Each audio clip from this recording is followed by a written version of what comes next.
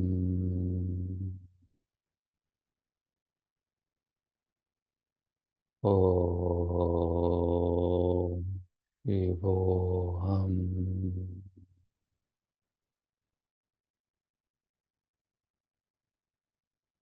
Om. Shivoham.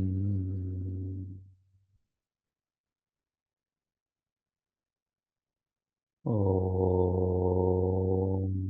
Shivoham.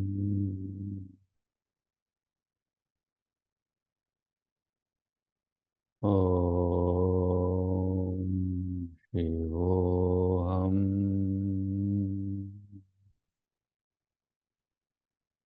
Om. Shivoham.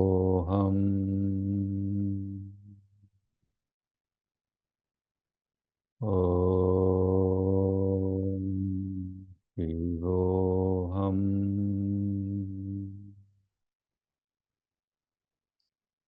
Om.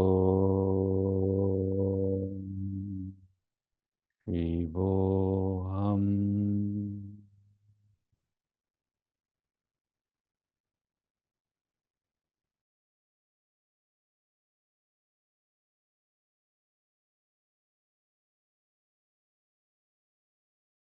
Om.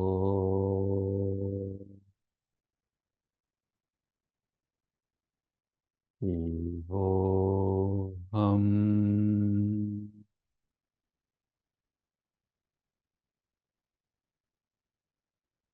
We'll remain quiet for 2 minutes.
We'll go to the final part, and I'm following an intuition very strongly to read a slightly longer portion of Savitri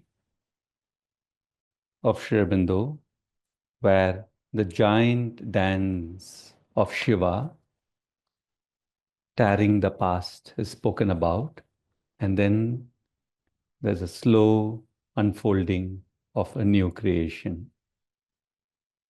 As is true to Savitri, the attempt is not to understand mentally, but each line is an experience of Sri Aurobindo and the Mother written down in poetic form, in mantric way. So it's an experience. There are 4 pages, so I'll go slow and read it. But before that, I'll read a tiny story quoted in agenda as an experience of Mother and Sri Aurobindo, just short portion, and then I'll read the 4 pages of Savitri. Request to just soak into these. As we're going to do something very symbolic. We're going to make an appeal to Shiva's consciousness, as you will see as we read further. So the short story. This was in 1926. It was only a participation from Krishna. It made no difference for Sri Aurobindo personally. It was a formation from the past that accepted to participate in the present creation, nothing more. It was a descent of the Supreme from some time back, now consenting to participate in the new manifestation. This was the time when Sri Aurobindo was uniting with Krishna consciousness fully. Shiva, on the other hand, refused. No, Shiva said, I will come only when you have finished your work. I will not come into the world as it is now, but I am ready to help. He was dancing in my room that day, so tall, laughing, that his head touched the ceiling. He was bathed in his own special light, a play of red and gold, magnificent, just as he is when he manifests his supreme consciousness, a formidable being. So I stood up, and I too must have become quite tall, because my head was resting on his shoulder, just slightly below his head. Then he, which is Shiva, told me, no, I'm not tying myself to a body, but I will give you anything you want. The only thing I said, which is Mother, the only thing I said, it was all done wordlessly, of course, was, I want to be rid of the physical ego. Well, mon petit, it happened. It was extraordinary. After a while, I went to find Sri Aurobindo and said, see what has happened? I have a funny sensation of the cells no longer being clustered together. They are going to scatter. He looked at me, smiled and said, not yet, and the effect vanished. But Shiva had indeed given me what I wanted. Not yet, Sri Aurobindo said. No, the time wasn't right. It was too early, much too early. We're going to read the 4 pages from Savitri. These are mantric lines, these are experiences. You don't have to do anything, just keep your spine erect if possible, as much. Station yourself into the depth of your body with your inner posture like a pranam, open to the above, and connecting to the Shiva consciousness below. And just soak into these lines as I read slowly. I know there shall inform the inconscient cells, at one with nature and at height with heaven. A spirit vast as the containing sky, and swept with ecstasy from invisible founts.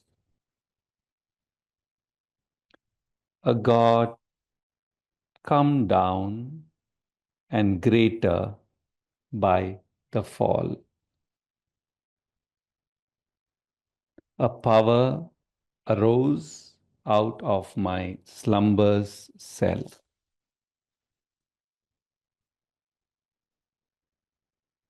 Abandoning the tardy limp of the hours and the inconstant blink of mortal sight. There where the thinker sleeps in too much light.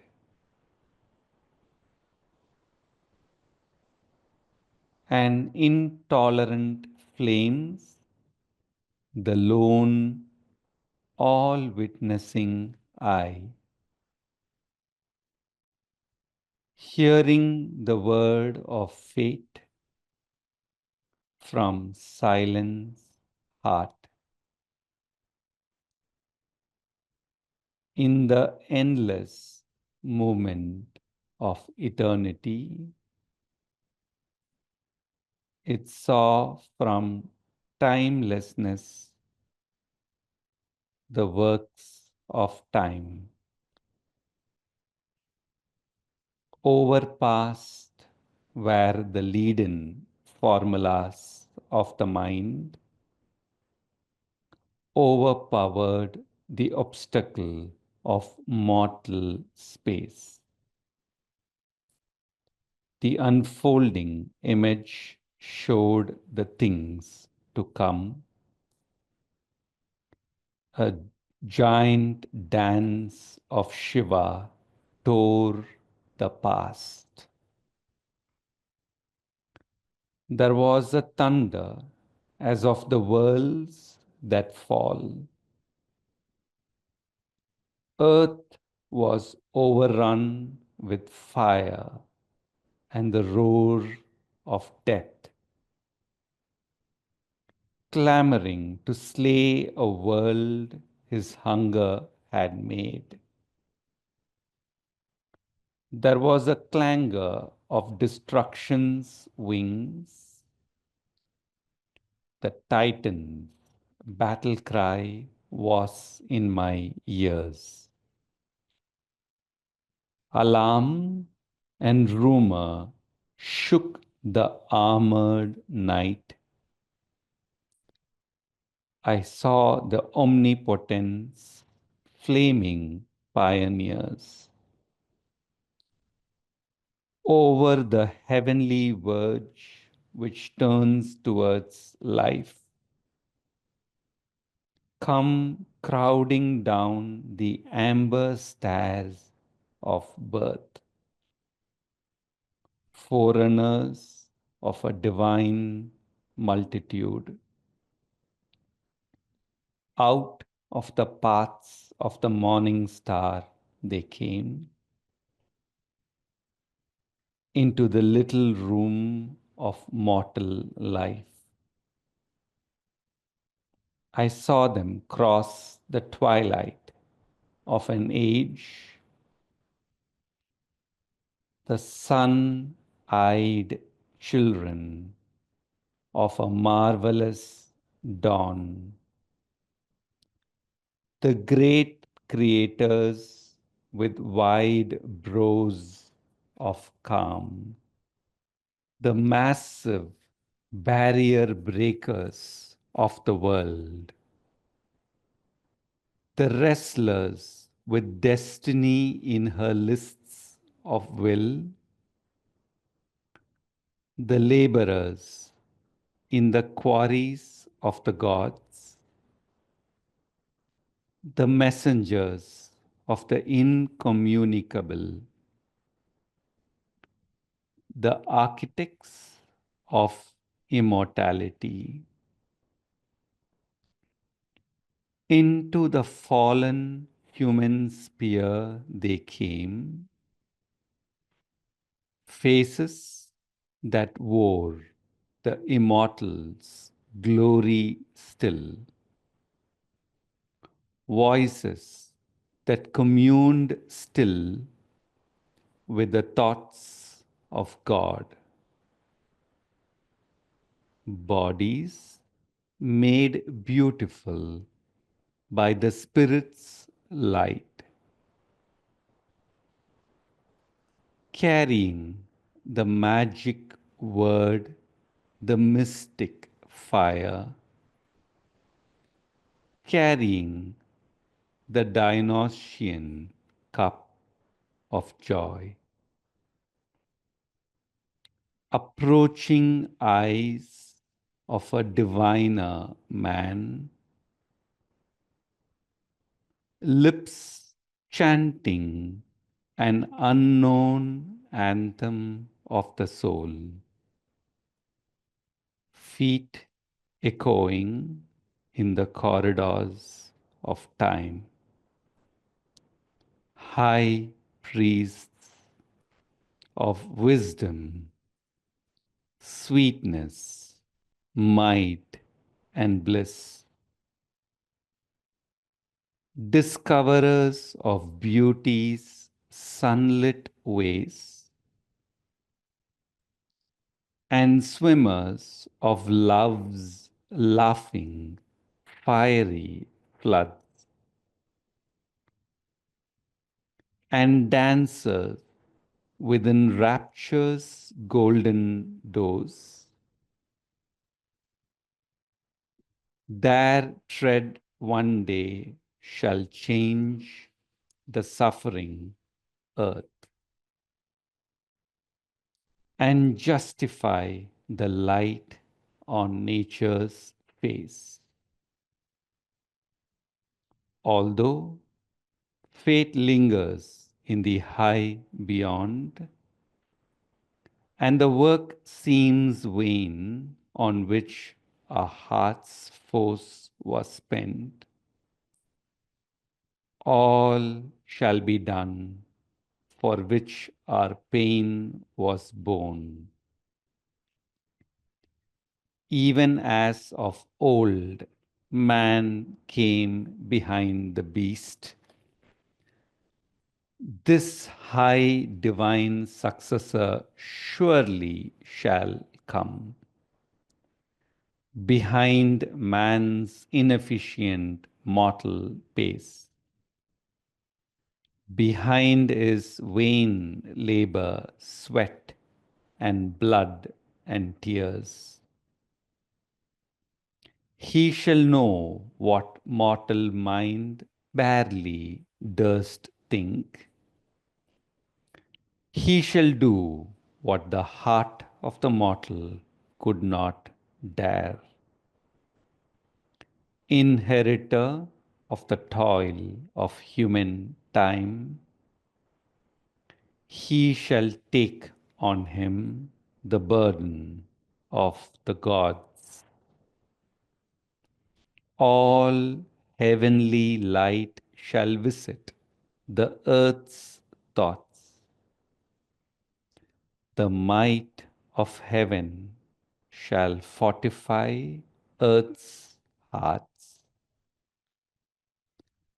Earth's deeds shall touch the superhuman's height. Earth's seeing widen into the infinite. Heavy, unchanged, weighs still the imperfect world. The splendid youth of time has passed and failed. Heavy and long are the years our labor counts, and still the seals are firm upon man's soul, and wary is the ancient mother's heart. O truth, defended in thy secret Son, voice of her mighty musings in shut heavens, on things withdrawn within her luminous depths. O wisdom splendor, mother of the universe, creatrix, the eternal's artist bride. Linger not long with thy transmuting hand, pressed vainly on one golden bar of time, as if time dare not open its heart to God. O radiant fountain of the world's delight, world free and unattainable above, O bliss, who ever dwellest deep hid within, when men seek thee outside and never find, mystery and muse with hieratic tongue, incarnate the white passion of thy force. Mission to earth some living form of thee. One moment fill with thy eternity. Let thy infinity in one body live. All knowledge wrap one mind in seas of light. All love throb single in one human heart. Immortal, treading the earth with mortal feet, all heaven's beauty crowd in earthly limits. Omnipotence, girdle with the power of God, movement and moments of a mortal will. Pack with the eternal might one human hour, and with one gesture change all future time. Let a great word be spoken from the heights, and one great act unlock the doors of fate. His prayer sank down in the resisting night, oppressed by the thousand forces that denied, as if too weak to climb to the Supreme. But there arose a wide, consenting voice. The spirit of beauty was revealed in sound. Light floated round the marvelous vision's brow, and on her lips the immortal's joy took shape. O strong forerunner, I have heard thy cry. One shall descend and break the iron law. Change nature's doom by the lone spirit's power. O limitless mind that can contain the world, a sweet and violent heart of ardent calms, moved by the passions of the gods shall come. All mights and greatnesses shall join in her. Beauty shall walk celestial on the earth. Delight shall sleep in the cloud net of her hair, and in her body, as on his homing tree, immortal love shall beat his glorious wings. A music of griefless things shall weave her charm, The harps of the perfect shall attune her voice. The streams of heaven shall murmur in her laugh. Her lips shall be the honeycombs of God. Her limbs his golden jars of ecstasy. Her breasts the rapture flowers of paradise. She shall bear wisdom in her voiceless bosom. Strength shall be with her like a conqueror's sword. And from her highs the eternal's bliss shall gaze.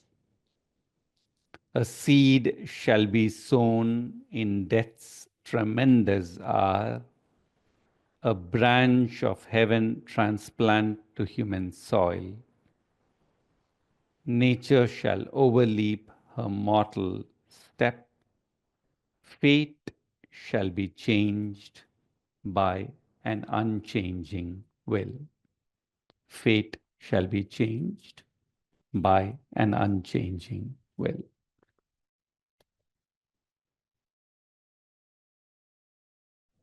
We will conclude today with 7 times of Om Namah Shivaya chant. Something is very important today, and this exploration into Shiva's consciousness, and also the angle of the inconscient creator.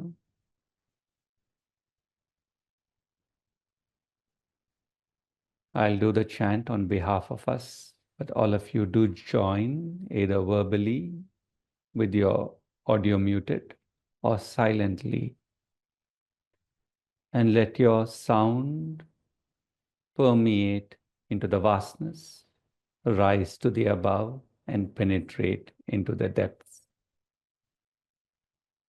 From your body, connect to the Shiva consciousness in any which way, and we will just chant 7 times.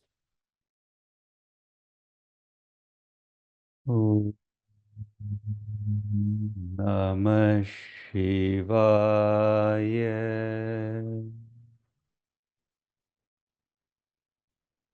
Om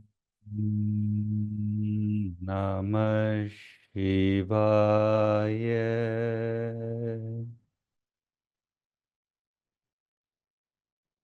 Om Namah Shivaya.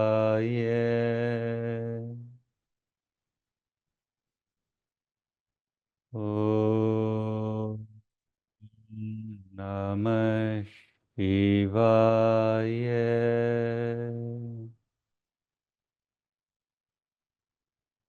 Om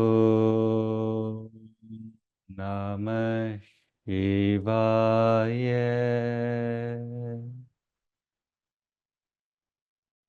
Om Namah Shivaya. Om Namah Shivaya.